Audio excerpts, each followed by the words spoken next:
Hello again. Welcome to Uncle Geoff's Easy-Peasy English. Today, some linking words for purpose or reason. Today, we're looking at since and so. Have a look at this sentence.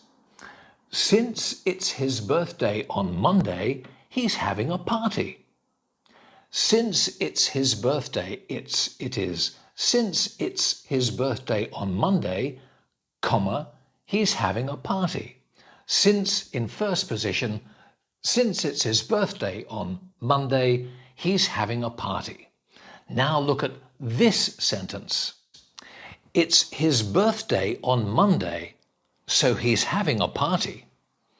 It's his birthday, it's his birthday on Monday, so he's having a party. No comma before so.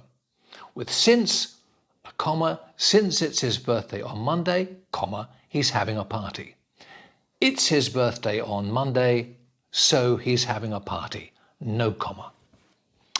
English grammar, linking words for purpose and reason, since and so, they are easy peasy with Uncle Geoff. Thanks for watching. We'll see you next time on Uncle Geoff's Easy Peasy English. Bye-bye for now.